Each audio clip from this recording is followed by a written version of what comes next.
বিজেপির সাংগঠনিক নিজেদের মধ্যে যে প্রবলেম, সেটা হচ্ছে যারা পুরনো বিজেপি ছিলেন, হতে পারে তারা আমাদের বিরোধী, এটা আইডিওলজিক্যাল ব্যাটল, বাট ওদের পার্টিটা যারা দলবদল করে গেছে বা যারা প্যারাশুটে করে নেমেছে তারা হাইজ্যাক করে নিচ্ছে।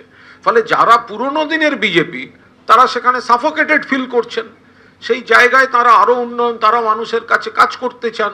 সেখানে তারা বিচার করে দেখেছেন যে একটা সেকুলার, ডেমোক্রেটিক, প্রোগ্রেসিভ ফোর্স হচ্ছে Trinamool Congress under the leadership of Mamata Banerjee and Abhishek Banerjee. তো তারা সেই জন্যই মানুষের কাজ করবেন বলে তৃণমূলের প্ল্যাটফর্মে আসছে। কুণাল ঘোষের বক্তব্য আপনারা শুনলেন। আর অন্যদিকে ময়নার বিজেপি বিধায়ক অশোক দিন্দা তিনি বলছেন চন্দন মণ্ডল কোনোদিনই বিজেপির সঙ্গে যুক্ত ছিলেন না, তার দলবদলে কিছু যায় আসে না। তো ও যাওয়াতে আমার কি হয়ে গেল? আরো 5000 ভোট বেড়ে গেল। ও বিজেপিতে থেকে সবসময় ক্ষতিই করেছে। 2024 সালে এমপি অভিজিৎ গঙ্গোপাধ্যায়কে ভরা সভাতে বলেছিল হারাবো, 2 লক্ষ ভোটে হারাবো হারাবো হারাবো করে। ও বিজেপির সাথে কখনোই ছিল না।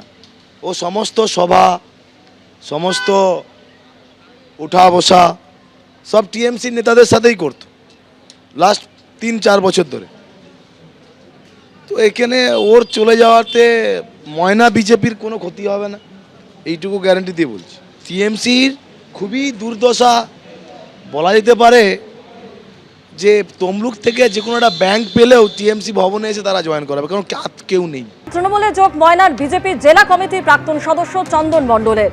কুণাল ঘোষ ও চন্দ্রিমা ভট্টাচার্যের উপস্থিতিতে তৃণমূলে যোগ চন্দন মণ্ডল। তৃণমূল কংগ্রেস জিন্দাবাদ, জিন্দাবাদ, জিন্দাবাদ, অভিষেক ব্যানার্জি জিন্দাবাদ, জিন্দাবাদ, জিন্দাবাদ, আমাটি মানুষ জিন্দাবাদ, জিন্দাবাদ, জিন্দাবাদ।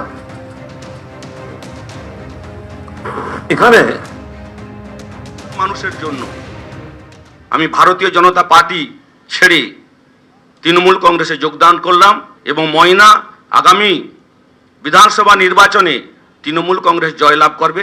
আমার নামে কুৎসা রটনা করলেও কোনো মানুষ বিশ্বাস করবে না, কারণ আমি প্রশাসনিক ক্ষমতায় আজ পর্যন্ত কোনোদিন বিলং করিনি। আমার মিসেস এই মাত্র 2 বছর আড়াই বছর শুধু গ্রাম পঞ্চায়েতের একজন সদস্য। এখানে তৃণমূল কংগ্রেস, এখানে বিজেপি যদি প্রচার করে আমি টাকা, কোনো দুর্নীতি মুক্ত এসবের বিষয় কোনো নেই। মামাটি মানুষের সরকারের পক্ষে আমি আছি, থাকবো। চন্দন মণ্ডল তিনি কিন্তু বলছেন যে তিনি দলে থেকে কাজ করতে পারছিলেন না, তাই তিনি তৃণমূলে যোগদান করেছেন, এমনই দাবি করছেন চন্দন মণ্ডল। আজ কুণাল ঘোষ এবং চন্দ্রিমা ভট্টাচার্যের উপস্থিতিতে তৃণমূল কংগ্রেসে যোগ দেন চন্দন মণ্ডল, যিনি বিজেপির জেলা কমিটির প্রাক্তন সদস্য।